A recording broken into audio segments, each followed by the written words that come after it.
Oi, Vitória, tudo bem para você, a todos os espectadores aqui do SBT News? Hoje falando diretamente da Câmara dos Deputados com o vice-presidente da CPMI do INSS, né, a comissão que reúne aí deputados, senadores, tem integrantes das duas casas no comando desta comissão. E o vice-presidente vem daqui, da Câmara dos Deputados, Duarte Júnior. A CPMI do INSS completa 2 meses em meio a expectativas altas, né, de que muitas pessoas seriam ouvidas, que descobertas viriam à tona, mas até aqui tem deixado a desejar, inclusive para alguns dos seus integrantes. Vice-presidente, sendo bem direta e aqui fazendo jus ao trocadilho, quem mandou matar a CPMI do INSS? Olha, assim como aconteceu na novela, já que está fazendo essa analogia, a Odete está viva. Tentaram matar ela, mas ela está vivinha da Silva, né? Então a CPMI da mesma forma. Claro que quem tentou matar, quem tenta todo dia esvaziar a CPMI, são aqueles mesmos responsáveis pelo roubo, por subtrair, por furtar, por tirar o dinheiro da conta de milhares de aposentados, pensionistas, pessoas que recebem BPC, pessoas com deficiência, pessoas vulneráveis por todo o Brasil. Então é óbvio que quem descumpre a lei, quem cometeu crimes está preocupado, está tentando esvaziar. Até porque esse escândalo brutal de corrupção, que é o escândalo do INSS, não é algo que atingiu ou que foi realizado por um governo.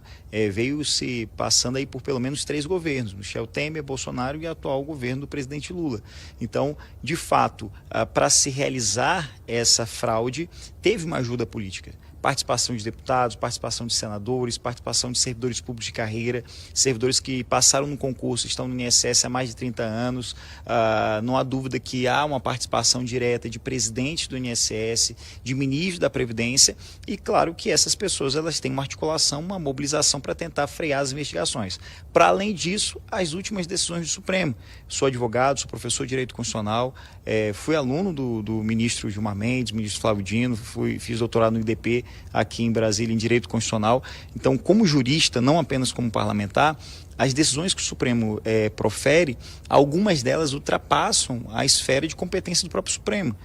Não cabe ao Supremo legislar, cabe ao Supremo garantir, guardar a Constituição. O Supremo é o verdadeiro guardião da Constituição Federal de 88. Ou seja, a Constituição garante a qualquer pessoa, a mim, a você, quem nos acompanha, o direito de permanecer calado. Até porque ninguém é obrigado a constituir prova contra si. Mas não tem na Constituição, não tem como concordar com as decisões do Supremo que desobrigam um depoente, que desobrigam uma testemunha a vir à CPMI e prestar esclarecimentos. Não à toa que hoje um dos habeas corpus do Fernando teve uma alteração na decisão porque dava a ele o direito de não vir, de não permanecer.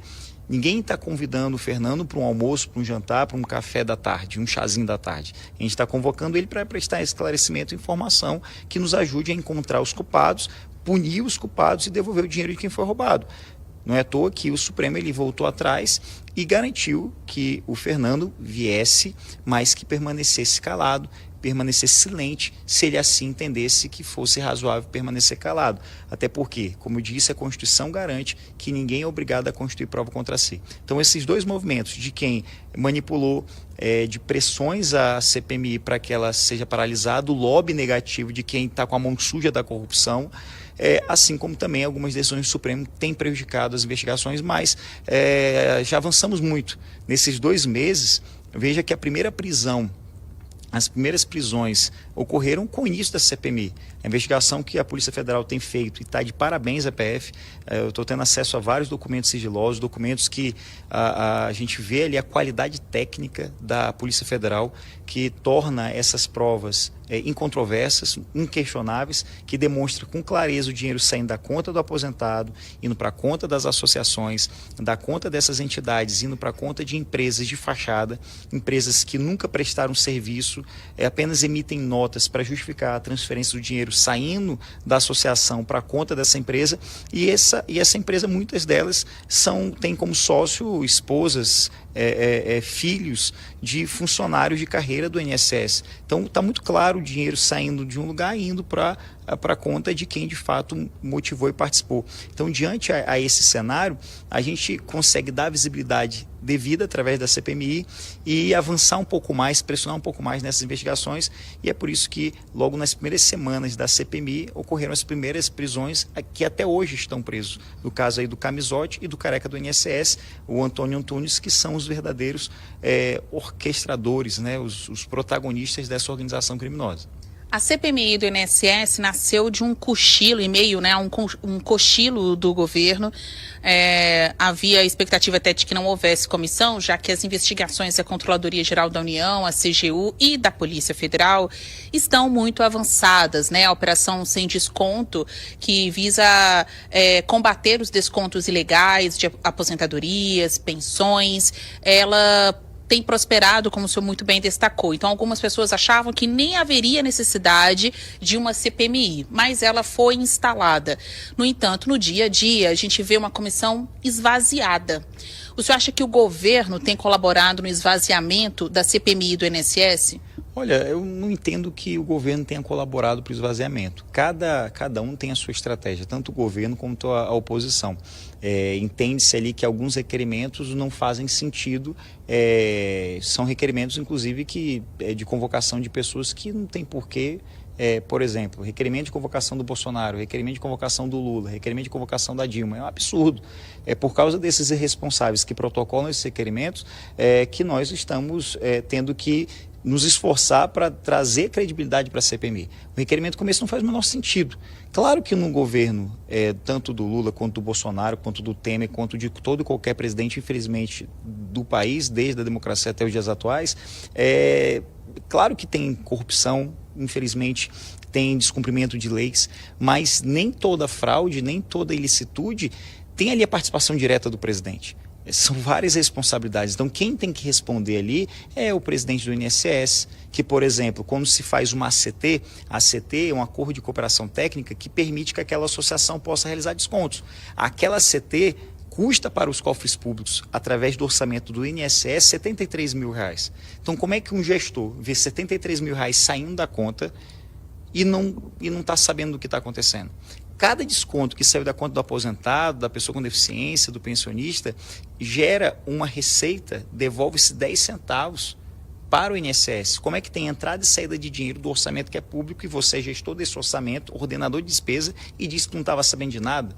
É claro que está sabendo. Agora, querer trazer a figura de um presidente é mais uma narrativa política que não faz, pelo menos na minha opinião, não faz o menor sentido. A gente tem que ter foco, apesar de parecer muito tempo, depende aí da interpretação, mas é um prazo muito curto em que a gente tem que dar intensidade. São mais de 120 requerimentos de convocação que foram aprovados e não vai dar para ouvir nenhuma centena dessas pessoas. Então a gente tem que convocar realmente quem de fato tem pertinência, que vá colaborar com as investigações para que a gente possa honrar a confiança das pessoas, devolver o dinheiro de quem foi roubado. Essa é a minha prioridade e eu defendo que cada um que ali está não perca essa oportunidade de fazer com que o dinheiro seja devolvido imediatamente a todos aqueles que foram lesados. Então é isso, a comissão tem até março do ano que vem, em tese, para funcionar, e há mais de 100 requerimentos de depoentes para serem ouvidos aqui. Então o senhor já, de pronto, né, de maneira muito pé no chão, está dizendo que é impossível, mesmo esses requerimentos aprovados, convocar todas estas pessoas para oitivas aqui na comissão. Para o senhor, como vice-presidente da comissão, quem serão as prioridades? Olha, a prioridade é seguir no plano de trabalho aprovado por unanimidade, é ouvir os ministros da Previdência do interregno de 2015, desde o período ali do governo Michel Temer, principalmente, até os dias atuais. Todos os ex-presidentes do INSS, ministros da Previdência, é fundamental ouvi-los. É importante também ouvir alguns servidores de carreira que participaram dessa organização criminosa, por exemplo, o Virgílio, servidores ali que estão há 30 anos do INSS e participaram diretamente dessa organização criminosa, e também alguns que não participaram, mas foram coagidos. E essas pessoas, elas querem depor. É muito melhor ouvir esses servidores que participaram diretamente do que ficar tentando interpretar que A, B, C ou D, que indiretamente está, sabe? A gente precisa dar foco a essa situação. exatamente para que a gente possa ter as respostas que a gente precisa e colaborar com a Polícia Federal. A gente está atuando muito na linha do que a PF está fazendo, pegando os documentos da Polícia Federal, e mais uma vez eu faço questão, e toda vez eu faço questão de reconhecer o excelente trabalho feito pela CGU, pela Polícia Federal, e são esses documentos que pautam a CPMI. Só que a gente precisa ir além dessas informações para, primeiro, dar visibilidade a esses fatos, a essas denúncias que são inquestionáveis, incontroversas, mas também buscar alguma outra informação que a gente tem conseguido no decorrer desses últimos dias. O senhor já falou por 2 vezes da presença de documentos sigilosos e que trazem muita substância para a investigação, inclusive dos senhores aqui na comissão.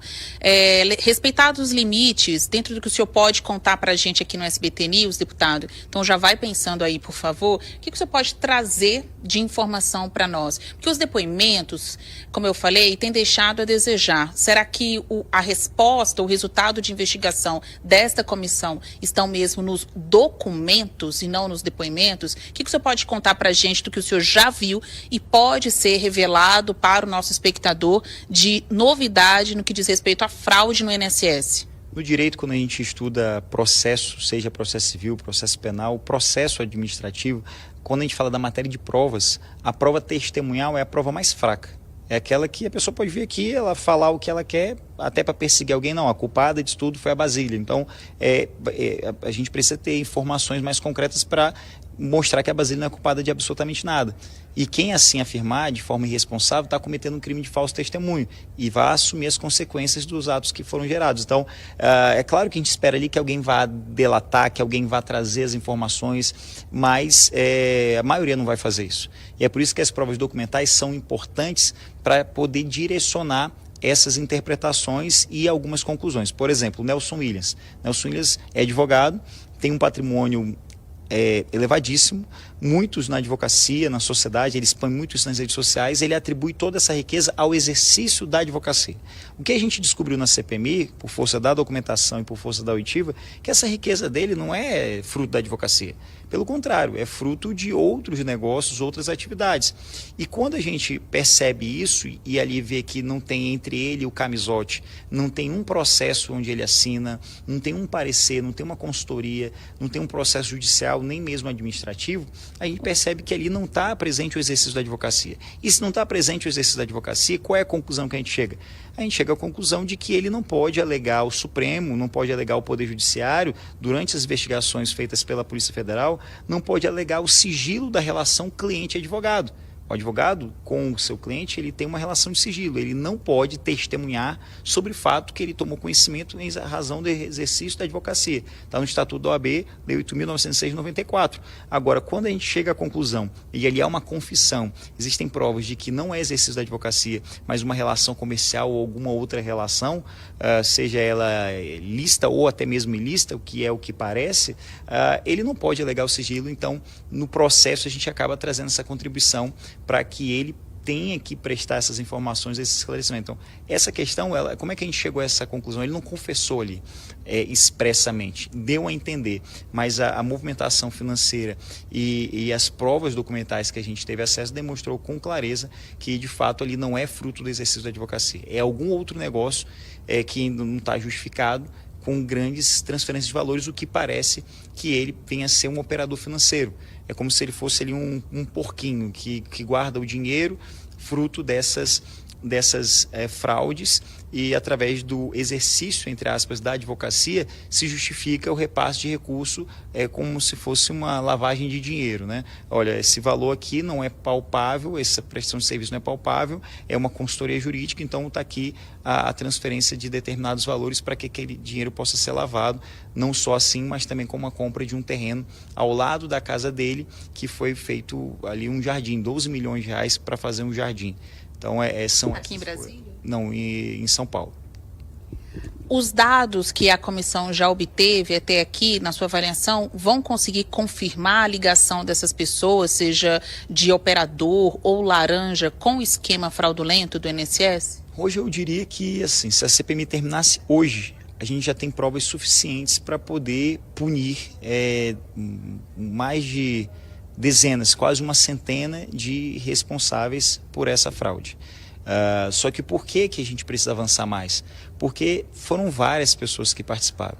Não foi só o Careca do INSS, não foi só o Camisotti, não foi só o Nelson Williams, não foi só o presidente de uma associação, mas foi um grupo que contou com a participação de políticos, de deputados, senadores, pessoas que estão no mandato, pessoas que já não estão mais no mandato, presidente de associação, associações em geral, empresas de fachada, seus sócios, sua equipe diretiva. Então, são mais de uma centena de pessoas que fazem parte dessa organização, e é por isso que se faz necessário avançar cada vez mais para que, quanto maior seja a pressão das investigações, a Polícia Federal tenha maior liberdade de agir e, assim, por consequência, a gente consiga colocar para trás essa situação e chegar ao resultado que a gente tanto deseja, que é punir quem errou e devolver todo o dinheiro de quem foi lesado. Sobre essa devolução de dinheiro, posso trazer aqui um dado do Estado do Maranhão. Já foi devolvido mais de 150 milhões de reais, mas o rombo é muito maior. No geral, são mais de 6,3 bilhões de reais. Então, quanto mais a gente conseguir devolver, é melhor. Mas não devolver um dinheiro que saia dos cofres públicos mais uma vez. Quem tem que pagar a conta foi quem roubou. E quem roubou tem que devolver esse dinheiro. E é por isso que as investigações que estão sendo realizadas já conseguiu arrestar, já conseguiu bloquear uma série de bens. Hoje, por exemplo, o Sindinap, que vai ter uma oitiva da Tônia Galete, já foi bloqueado na última semana mais de 390 mil reais.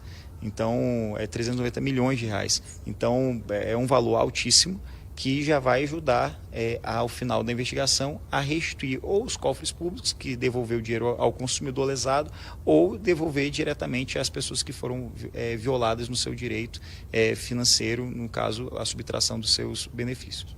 O Sindinep é aquele sindicato dos aposentados pensionistas da Força Sindical que tem como vice-presidente o irmão do presidente Luiz Inácio Lula da Silva, Frei Chico.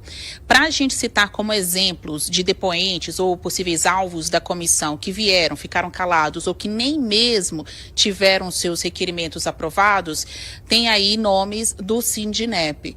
Os senhores tentaram ouvir o Marcelo Cavallo, né, que é o Milton Cavallo, que é o, assim dado o nome dele, presidente dessa instituição. Ele veio e permaneceu em silêncio.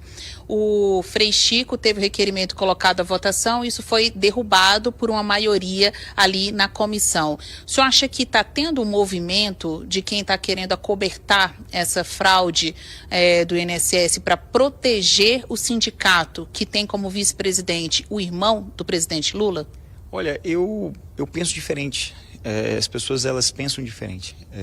Eu parto do pressuposto, e eu me lembro do Flávio Dino, que hoje é ministro supremo, por várias vezes ele foi convidado, algumas vezes convocado a vir para cá, e veio aqui e deu um show, tanto no Senado quanto na Câmara. Eu acredito que quem não deve não tem o que temer, consciência tranquila.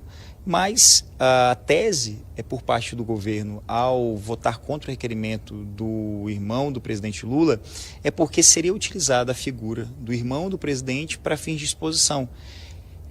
Eu até entendo essa situação pela falta de maturidade de muitos membros da CPMI. A gente não vê a seriedade. Veja o que aconteceu na última reunião. Se levantar uma questão pela ordem para se cantar parabéns. Sabe, cantar parabéns, meu aniversário foi dia 15 de setembro. No dia que... Obrigado. No dia que o Careca deveria vir aqui depor. Ele não veio.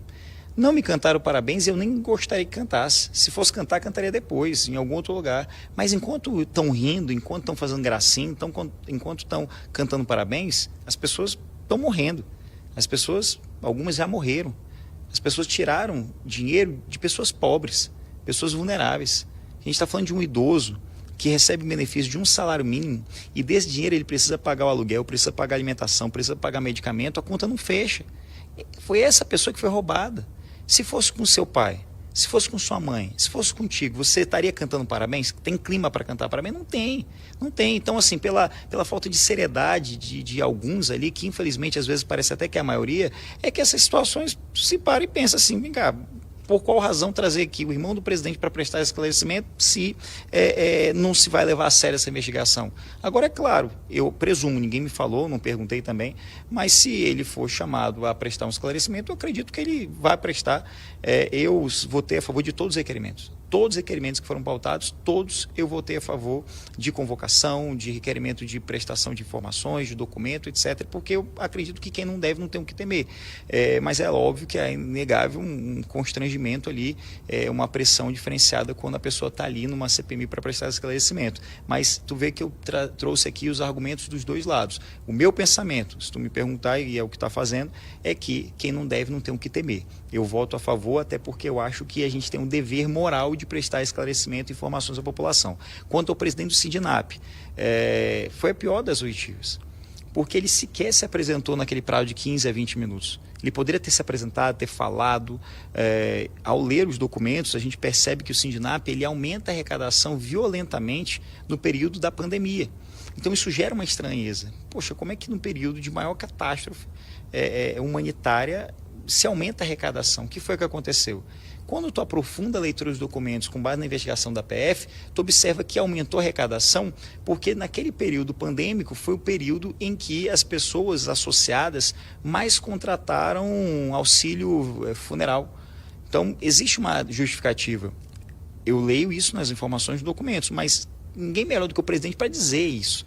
E ele perdeu essa oportunidade. E é por isso que tentaram, após a vinda do presidente, chamar ao vice-presidente, que é o Frei Chico, e não conseguindo nenhum dos dois. Hoje a gente vai fazer a oitiva da Tônia Galetti. Vai ser uma nova tentativa da CPMI de ouvir uma integrante, até com posição de dirigente, né? Ela era diretora jurídica da instituição, de ouvir uma pessoa que represente essa instituição dirigida em parte pelo irmão do presidente Luiz Inácio Lula da Silva. Deputado, há chances da comissão colocar para votar de novo um requerimento para ouvir o irmão do presidente Lula? Processualmente falando, a chance é zero. Por qual razão? Porque se um requerimento ele é rejeitado, não tem por que ele ressuscitar, salvo se um fato novo existir. Exemplo, o Eli Cohen. Eli Cohen já veio à CPMI, já prestou as informações, que algumas que foram questionadas, ele tergiversou muito, contradisse várias vezes, mas foi apresentado um novo requerimento. Inclusive eu apresentei um novo requerimento para que ele viesse novamente. Por qual razão? Porque semanas após ele prestar os esclarecimentos, prestar o depoimento dele, vazou na imprensa um áudio, onde ele afirmava que se não desse dinheiro para ele iria vir, ia falar, ia dedurar, enfim. Então, o que ele é? Ele é um estelionatário, ele é um advogado que está buscando justiça, que personagem ele vai assumir ali? Então, por esse fato novo se justifica uma nova convocação. Então, no caso do Frei Chico, tem que ter um fato novo para que se justifique a apresentação de novos requerimentos, para que, de fato, ele possa ser debatido novamente. A gente já está caminhando para o fim desse assunto, desse tópico CPMI do INSS. Ainda tem muitos meses para trabalhar, apesar dessa sensação de uma comissão morna, muitas vezes fria, que pouco produziu de efeitos até aqui. Tudo bem, foram só os 2 primeiros meses. Mas até aqui, decisões do Supremo Tribunal Federal inviabilizando a vinda de depoentes para cá, ou que inviabilizando que eles falem durante este depoimento. Tem casos também de requerimentos que nem foram aprovados pelos senhores. O que esperar da CPMI daqui para frente, o senhor que já teve acesso a conteúdos sigilosos do que foi investigado pela Polícia Federal e pela CGU? O que esperar? Prisão? Vem aí? Com toda certeza, seja ela pela CPMI, como já aconteceram algumas, seja ela pelo próprio Poder Judiciário. Quanto mais as investigações avançam, maior a chance de punir os culpados. E vai ter mais prisão porque essas pessoas continuam roubando o INSS? Olha, existe a informação de que foi suspenso esses descontos, mas a gente tem monitorado as informações de que algumas dessas associações ainda continuam fazendo esses descontos. Não tem uma prova ainda em controvérsia como todas as outras, mas existem indícios de que pelo menos 1/10 dessas associações continuam realizando desconto. Por isso que é importante o consumidor ficar atento, olhar seu contra-cheque, olhar sua conta, ver que tipo de desconto está sendo realizado ali, se ele contratou algo, se ele não contratou, buscar os PROCONs dos seus estados para que aquele desconto ele possa ser suspenso sumariamente e a gente identificar quem continua fazendo. A decisão é que não pode mais realizar esses descontos enquanto a investigação acontece. Tem um ponto também interessante que vai além dessa questão do INSS, que é 16 vezes pior. que são os empréstimos consignados. Eu acredito que a CPMI, nessa segunda etapa, que ainda está distante de iniciar, mas vai ocorrer, a gente vai avançar muito na questão dos empréstimos consignados, para que a gente possa regular essa questão e também evitar que os consumidores sejam prejudicados como estão sendo. O Brasil hoje é um país em que a maioria da sua população é endividada, muito por causa do empréstimo consignado. Por vezes as pessoas não contratam, não sabem que contrataram, não desejam contratar, recebem 10 mil reais e pagam 70, 60 mil reais. Ou seja, quem faz um contrato desse em sã consciência? Ninguém faz. E o que acontece com o empréstimo consignado é que aquele agente corretor do empréstimo consignado, ele se identifica como se fosse um agente bancário, como se fosse um servidor do INSS, para enganar o idoso, para enganar aquelas pessoas que são as mais desinformadas quanto ao seu direito. Por isso que eu acredito que a CPMI ela tem tudo para avançar muito também nessa questão. Olha, uma das coisas mais importantes que o senhor falou para nós aqui do SBT News nesta entrevista, apesar de CGU, de PF, de CPMI, há indícios de que a fraude no INSS continua, ainda que numa porção menor, mas continua. Com certeza, a gente percebe que não é algo simples. São dezenas de associações, são milhares de pessoas que tiveram descontos realizados e a gente precisa ter a certeza de que isso não está acontecendo. A ampla maioria suspendeu a realização de descontos, mas às vezes a gente recebe pelas redes sociais, nos PROCONs, por exemplo, o PROCON do Estado do Maranhão tem apurado algumas denúncias de que descontos estão sendo realizados, a gente precisa ver que tipo de desconto é esse. Então hoje eu não posso afirmar aqui que todos os descontos pararam, não. Existem descontos que estão sendo realizados.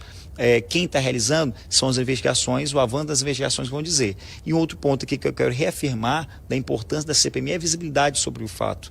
Aqui essa entrevista, o acompanhamento da CPMI, por mais que muitos, inclusive eu, gostaria que tivesse com muito maior intensidade nas investigações, mas ninguém disse que seria fácil.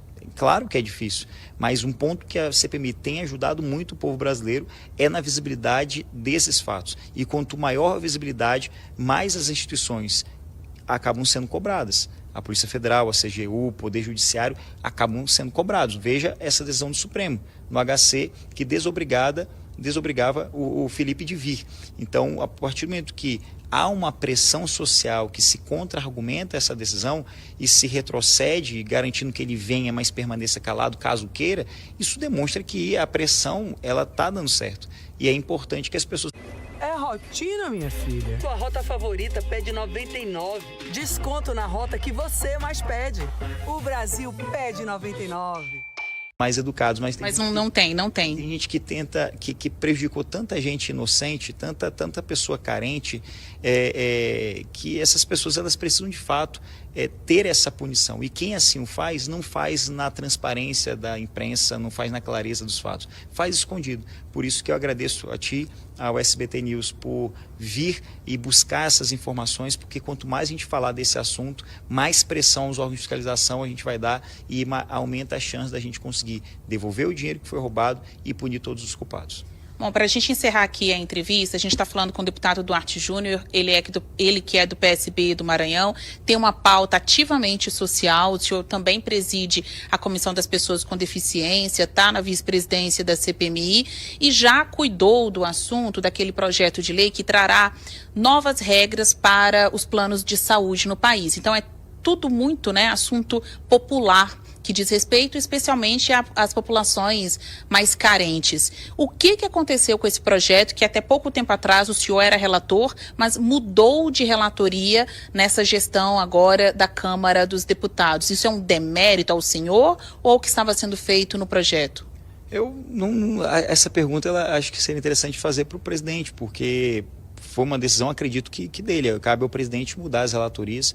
Então, eu não sei qual o critério, de fato, eu não sei qual foi o critério para essa decisão. Uma coisa é fato. Se a intenção do projeto, da nova lei dos planos de saúde, é prejudicar o consumidor, fraudar o direito que o consumidor hoje tem, seja ele aposentado, seja ele pessoa idosa, pessoa que luta contra a doença crônica, pessoas com deficiência, eu não sou a pessoa indicada a fazer isso. As críticas que eu recebi, inclusive nas notícias que trouxeram essa informação da mudança da relatoria, a crítica que eu recebi é que eu sou excessivamente pró-consumidor, pessoa com deficiência, e isso para mim é um elogio. É o reconhecimento de um trabalho sério. Que eu estou aqui não para fazer dinheiro, eu não estou aqui para ficar rico, eu não estou aqui para fazer negócio. Isso não é segredo para ninguém. Eu estou aqui para fazer justiça e chegar em casa ao final de um dia intenso de trabalho, olhar nos olhos dos meus filhos, da minha esposa e ter certeza de que eu fiz o que é certo. E que eles se orgulham, que eles vão se orgulhar de tudo que eu estou fazendo. Então essa mudança realmente eu te confesso que eu não entendo. Assumi a relatoria logo que eu cheguei aqui na Câmara, em 2023, no início do meu mandato, viajei o Brasil todo, fizemos centenas de audiências públicas, montamos um relatório bem equilibrado, ouvindo as empresas de plano de saúde, ouvindo os hospitais, ouvindo todos aqueles que são influenciados, mas tem coisas que eu não aceito fazer.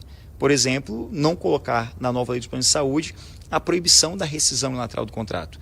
O diálogo ele ficou um pouco complicado quando eu exigi que no relatório se inserisse a proibição da rescisão unilateral do contrato.